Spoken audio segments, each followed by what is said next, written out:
안녕하세요. 초이 아크입니다. 초이 아크의 인물열전 제12화 노장 황충을 시작하겠습니다.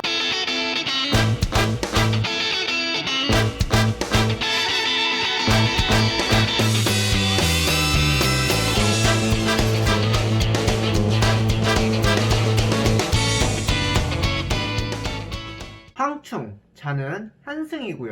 원래 고향은 형주 남양 사람이고요. 처음엔 유팽님 아래에 있었습니다. 그때 크게 쓰이지 못하고 중랑장 자리에 머물며 유팽님의 조카인 유반 아래에 있었고요. 중랑장이라는 직책이요, 쉽게 말하면 경비대장 정도 되는 급입니다. 호위하거나 검수하는 대충 그런 업무를 보는 거였죠. 그러다가 조조행님이 접벽 직전에 형주를 먹고요. 형주에 있던 황충은 비장군직으로 승급을 하게 되고 한현이라는 장수 아래에서 일을 하게 됩니다. 이후 접벽대전이 터지게 되고 조조는 대패를 하고 형주 땅 대부분을 잃어버립니다. 여기에서 유비행님이 형주의 대부분을 얻고요.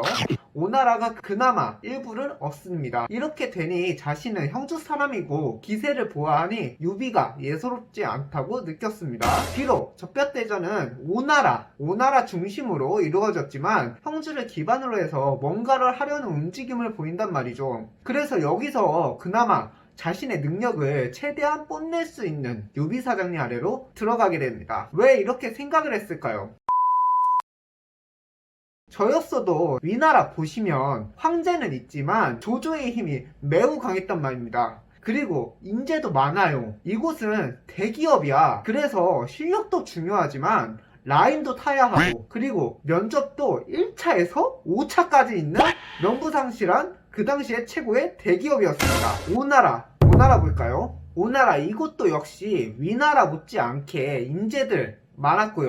그리고 이곳은 조조에 비하면 송건이는 어린데다가 신하들의 힘도 무시할 수 없을 만큼 강했습니다. 접벽 대전에서도 송건이 오죽하면 싸우자, 아니 항복하자는 둘로 나뉜 신하들의 이견 가운데에서 갈팡질팡하는 모습을 보여줍니다. 주유의 영향력으로 싸우자는 이견으로 결정되게 되고요. 그리고 오나라 지역은요, 옛날 항우, 동호 지역을 기반으로 해서 진나라를 멸망시킨 것처럼 지역적으로도 탄탄했습니다. 물론 하북의 생산량을 이기지는 못하지만요. 그러면 지금 현재 형주를 기반으로 삼고 인재가 많지 않은 유비행님은요, 비록 힘들겠지만 나라의 축의 일부가 되어 활약을 한다면 그 어떤 나라에 가서 장수 생활을 하는 것보다 더 빠르고 더 높게 올라갈 수 있지 않을까 생각을 할 수 있을 거 아닙니까? 어차피 이 시대는 혼란한 시기입니다. 한나라 말은요, 이민족 침략도 많고요, 반란 또한 많았습니다. 그 전에도 물론 나라가 나뉘어져 있었던 적은 있었지만 위나라를 상대하는 오나라가 접벽대전에서 무시 못할 힘을 보여줬고 그리 쉽게 망하지 않을 거란 걸 느꼈을 겁니다. 그러면 오나라와 위나라는 오랜 시간 나뉘어질 것이고요. 그래서 여기 가서 죽으나 저기 가서 죽으나 같다면 내가 실력 발휘할 수 있는 곳으로 가서 활약을 하자 생각할 수 있고 그런 자신감이 있었겠죠. 그렇게 황충 삼촌은 유비 사장님 밑으로 들어가게 됩니다. 그 이후 얼마 지나지 않아 유비행님은 방통의 입주평정 계획으로 방통과 함께 입주평정에 나서게 됩니다. 이때 유비행님은요, 자신이 정말 믿는 제갈량, 좋은 장비, 관우를 이곳 형주를 지키게 하고 자신은 입주평정을 계획한 방통과 함께 신입사원, 위원, 황충, 그리고 자신의 양아들인 유봉과 함께 입주로 들어가게 됩니다. 그럴 수밖에 없는 것이요, 형주를 잃으면 그 당시 그냥 유비행님은 끝나는 겁니다. 그러니 자신이 제일 믿을 수 있고 가장 잘 싸우는 장수와 제일 똑똑한 제갈량을 남기게 되죠. 그리고 자신이 뽐내보겠다고 딱 보이잖아요. 훈련하는 것부터 다를 거예요. 신입사원인 위안 황충을 보면 활약을 해서 얼른 인정을 받고 싶어 하는 게 보였을 거란 말입니다. 그런 장수를 데려가면 사력을 다할 것이고 결국 이 선택이 구초이스로 작용하게 됩니다. 유비행님이 한중을 수복하겠다 하고 유장행님의 군사력을 일부를 받습니다. 방통의 설득으로 한중에서 군을 돌려 성도로 내려가 정벌을 시작합니다. 성도로 내려가는 곳마다 승리를 하게 됩니다. 그 전투에서 황충해님은 항상 성봉에 서 있었고 싸우는 족족 승리하고 공을 세웠는데요. 유비행님이 이걸 보면 용맹하고 굳셈이 3군의 으뜸이라고 손가락을 치켜 세워줍니다. 이렇게 활약하며 이주평정이 끝나게 되고요. 이후 한중 공방전이 도래합니다. 마초는 유비에게 귀순하게 되고 한중에 있는 장로는 조조에게 한중을 넘겨주게 됩니다. 조조는 제일 믿을만한 사촌지간인 하우연을 중심으로 에이스인 장압을 한중에 남겼습니다. 유비 행님은 법정의 계획으로 한중 공방전에 나서게 되고요. 유비 본대는요, 수없이 많은 기습부대로 형성을 하게 됩니다. 황충에 또 다른 기습부대를 주어 대기를 시킵니다. 그럼 유비 본대가 기습으로 장압을 치게 됩니다.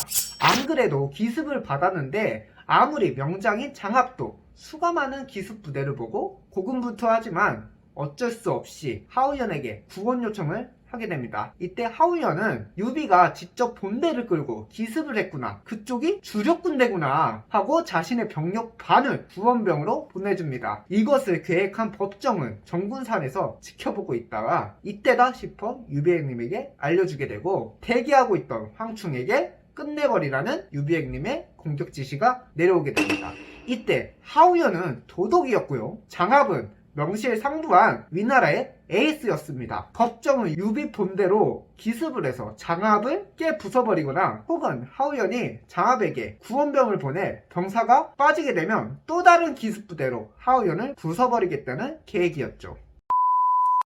기세도 높은 황충의 기습부대는 산 아래로 하우연의 본대의 가운데를 뚫어버립니다. 기습받은 하우연 군대는요, 화들짝 놀라며 기지방어에 힘썼지만 꼼짝없이 조조사장이 사촌이자 도둑까지 맡고 있던 하우연의 목을 따고야 맙니다. 장압은 간신히 목숨을 부지한 채 달아나게 되고 한중 대부분은 유비 행님 손에 넘어가게 됩니다. 조조 행님은 한중 공방전이 일어났을 때 그래도 이길 수 있을 거다 혹은 방어에 성공할 수 있을 거라고 생각을 했던 것 같습니다. 그것도 아니면 자신의 대업을 위해 밑작업에 정신이 쏠려 있었던 건 간에 그렇게 심각하게 생각을 안 했었던 것 같습니다. 결국 어찌 됐든 이 수는 악수가 되었고 이후 조조행님 본대가 나서게 됩니다. 조조행님 본대가 도착을 하였고 여기서 황충행님은 기습부대로 조조행님의 운반하는 군량 탈취의 임무를 받게 됩니다. 그래서 황충행님이 기습부대로 군량을 탈취하려 하지만 오랜 시간 돌아오지 않자 조자룡이 병사 일부로 찾아 나서게 되고요. 가볍게 나온 조자룡은 조조군과 맞닥뜨리게 됩니다. 여기서 진짜 연희에서 볼 법한 무쌍을 찍게 됩니다. 이후 항중 공방전이 유비 행님의 대승리로 끝나게 되고요. 이주 평전과 항중 공방전에서 대활약한 황충은 타방 장군에 임명되게 됩니다. 정장군의 관우 奉关羽为前将军，李东武尊权。 우장군의 장비 奉圣谕，奉张飞为右将军，命张家军10万固守汉中，以拒曹。 좌장군의 마초 奉圣谕，封马超为左将军，领马家军5万把守西川。 후장군의 황충 奉圣谕，封黄忠为后将军，领黄家军5万镇守中军。 동급의 위상을 얻게 됩니다. 물론 이 역시도 약간의 힘의 차별은 있었지만요. 제갈량이 유비행님에게 말합니다. 저 포함해서 주변 사람은 이 모두가 황충의 공적이나 활약상을 보아 납득하겠지만 저기 형주 혼자서 쎄빠지게 조조에게 맞서 지키고 있는 관우는 납득하지 못할 겁니다. 그리고 불만을 품을 수도 있습니다. 말을 해줍니다. 하지만 유비행님은 자신이 알아서 하겠다 하며 후장군의 황충이님을 임명하게 됩니다. 사실 관우 행님 입장에서 보면 이주 평정 나갈 때 한 번 봤을 거예요. 그땐 인턴 사원이었는데 형주에서 비록 조조와 싸움에서 거의 대부분 패배합니다. 형주에서. 하지만 형주를 끝끝내 지켜내요. 그동안 얼마나 쎄빠졌겠냐고. 그런데 물론 한중 공방전 이겨서 좋죠. 그렇지만 갑자기 인턴 사원이었던 황충이 나와 동급이라니.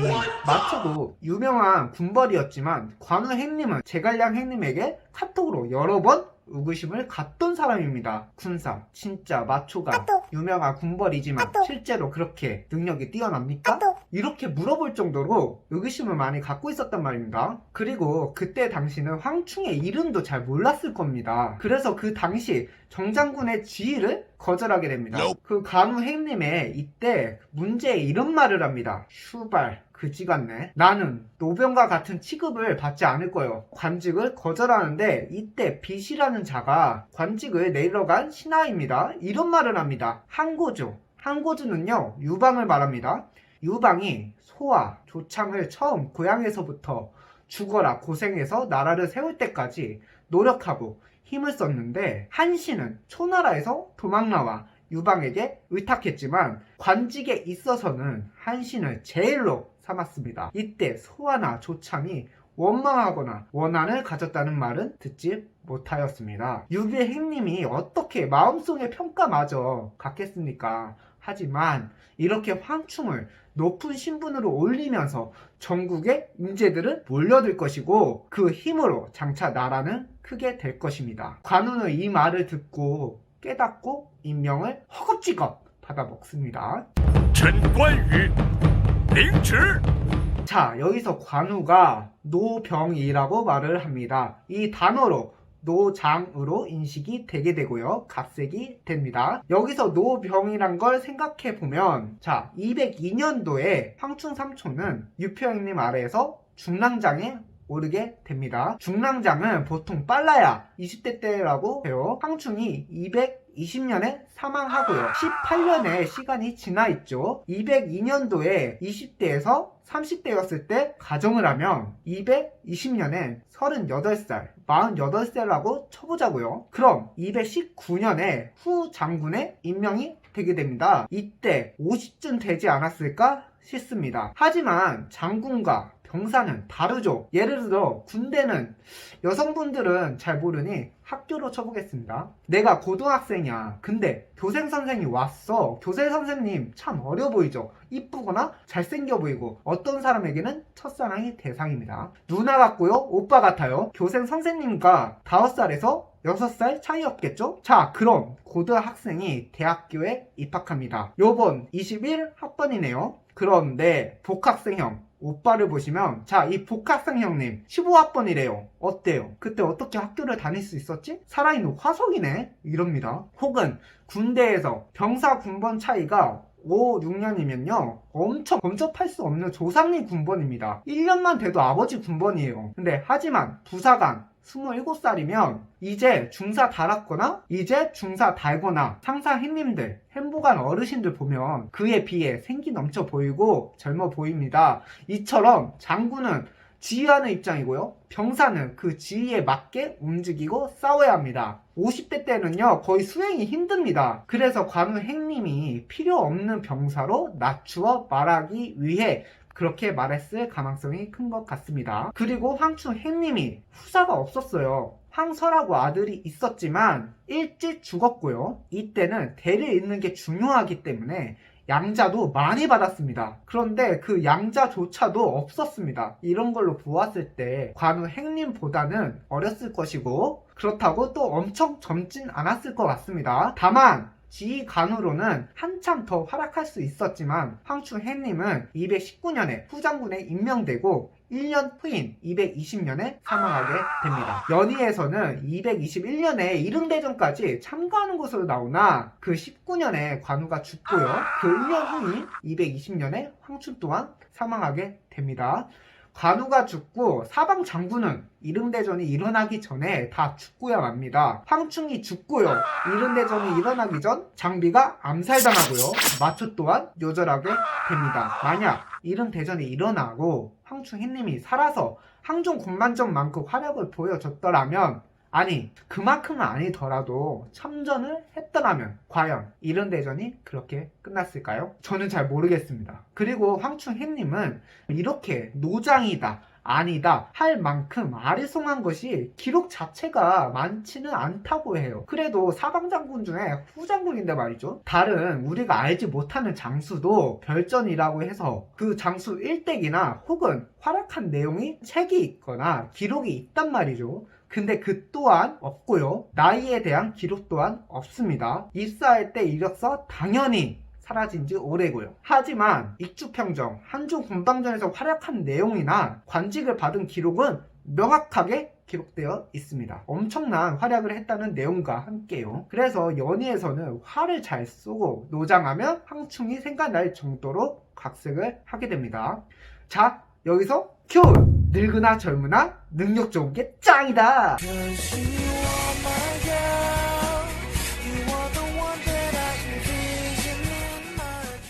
그럼 다음에 봐요. I'm back.